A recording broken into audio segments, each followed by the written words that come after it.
नमस्कार। 100% होगा, टेंशन मत लेना आप लोग। साइकोलॉजी में लगभग चीजें मैंने बता दी हैं, हर चीज को मैंने बताया है कैसे क्या करना है। फिर भी आपको लगता है कि और क्या पढ़ें, तो देखिए ब्लूप्रिंट के अकॉर्डिंग महत्वपूर्ण चीजों को सुनिएगा। एक तो विशिष्ट बालक वाला जो बच्चा है, श्रवण बाधित, दृष्टि बाधित, ऑटिज्म, इस पे विशेष फोकस कीजिएगा। और नई वाली किताब में मैंने बहुत अच्छा मैटर डाला है इसके ऊपर, ठीक है। दृष्टि बाधित, श्रवण बाधित, ऑटिज्म, राष्ट्रीय विकलांगता अधिनियम, पुनर्वास परिषद, इसको अच्छे से देखिएगा। एक मानव व्यवहार के आधार जिसमें केंद्रीय तंत्रिका तंत्र और प्रतिवर्ती क्रियाएं क्या होती हैं, आपका हाइपोथैलेमस और थैलेमस, इसको देख के जाइएगा जिनको आपने नहीं देखा है, ठीक है। तीसरा, आप शिक्षण अधिगम प्रक्रिया के अंतर्गत टीचिंग लर्निंग प्रोसेस को अच्छे से देख के जाइएगा। ब्लूम टेक्सोनॉमी बहुत अच्छे से देख के जाइएगा। लर्निंग डिसेबिलिटी बहुत इंपॉर्टेंट है। व्यक्तित्व के मापन में प्रक्षेपी विधियों में 5 विधियां बहुत इंपॉर्टेंट है। समायोजन में से 2 प्रश्न आने हैं, प्रत्यक्ष अप्रत्यक्ष विधियां बहुत इंपॉर्टेंट है, ठीक है। बाल विकास में से आपको जो फोकस करना है वंशानुक्रम वातावरण पे, बाल विकास के 14 सिद्धांत, ग्रोथ एंड डेवलपमेंट, और एक प्रकार से आपको बता दूं कि इरिक एरिक्सन का सिद्धांत, जीन पियाजे का पूरा सिद्धांत, फ्राइड का सिद्धांत, मनोलैंगिक विकास सिद्धांत, सवेंगो में विलियम मैकडूगल का सिद्धांत, भाषा और गामक विकास को मात्र 5 मिनट में देख के चले जाओगे, उत्तर गलत नहीं होगा, ठीक है। अधिगम में अल्बर्ट बांडुरा, अंतर्दृष्टि का सिद्धांत, याद रखना निर्मितवादी उपागम जिसमें वाइगोत्स्की, जेरोम ब्रूनर और पियाजे के विशेष संदर्भ में पढ़ के जाना है। अधिगम को प्रभावित करने वाले कारकों में व्यक्तिगत कारक, वातावरण संबंधी कारक और कार्य संबंधी कारक देख के जाइएगा।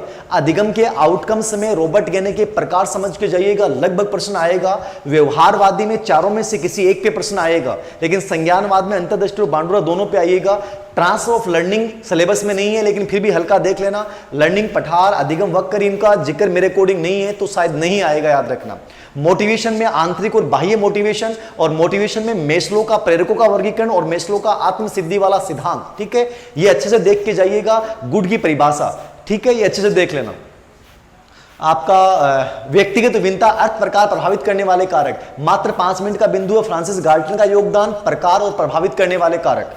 बुद्धि में हार्वर्ड गार्डनर अच्छे से देखना है, और हार्वर्ड गार्डनर के अलावा त्रितंत्र स्टर्नबर्ग का सिद्धांत, त्रिआयामी सिद्धांत, ठीक है, जिसको त्रिविमीय बोल दें, बहुकारक, समूह कारक सिद्धांत, पदानुक्रमिक महत्व का सिद्धांत, तरल व ठोस बुद्धि का सिद्धांत, बुद्धि मापन टर्मन की सारणी और मानसिक आयु का कॉन्सेप्ट देख सकते हैं। व्यक्तिगत शाब्दिक और सामूहिक शाब्दिक में ऊपर वाले जो टेस्ट मैंने किताब में डाल रखे हैं वो, ठीक है। प्रकार हल्का सा देख लें तो स्टर्नबर्ग का त्रितंत्र जरूर देखना और गिलफोर्ड का जरूर देखना, ये आपका हार्वर्ड गार्डनर का जरूर देखना। सविंगात्मक बुद्धि सिलेबस में डायरेक्ट नहीं, इस समय छोड़ देना, और इजी प्रश्न आएगा तो भी, ठीक है।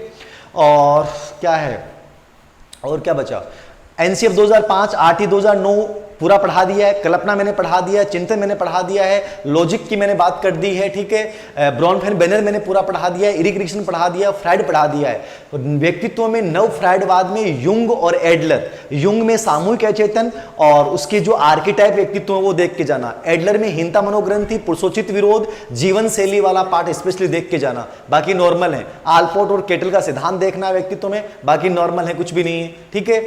और प्रारूप उपागम स्पेशली जो आरबीएससी एनसीईआरटी में डाल रखा है, हिपोक्रेटस, सतगुण, रजगुण, तमगुण, चरक संहिता वाला, स्प्रेंगर, Kretschmer, Seldon, Jung, Friedman, रोजमैन, Eysenck का वर्गीकरण, आइजेंक, युंग, फ्रीडमैन, रोजरमैन और आइजेंक का वर्गीकरण, ये देख लेना प्रारूप उपागम में। इसके अलावा प्रश्न नहीं आएगा, बाकी अनावश्यक देखने की आवश्यकता नहीं है।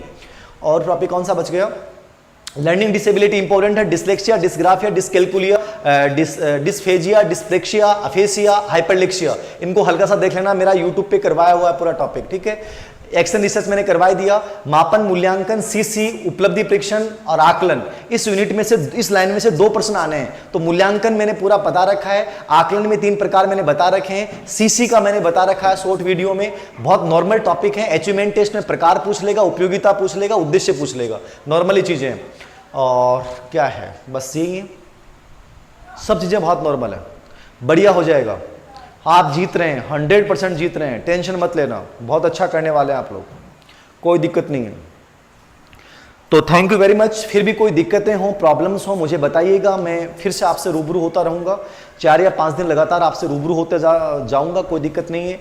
एक मेगा टेस्ट साइकोलॉजी का मैं एक टेस्ट और लूँगा, और कल हो सकता है अपन कोटा ओपन का पेपर हल हुआ है तो उसको भी हल कर लें, और एक मेगा टेस्ट ले लेंगे। और बाकी मैंने कोहलबर्ग वगैरह सब समझा दिए हैं, और कोई टेंशन हो और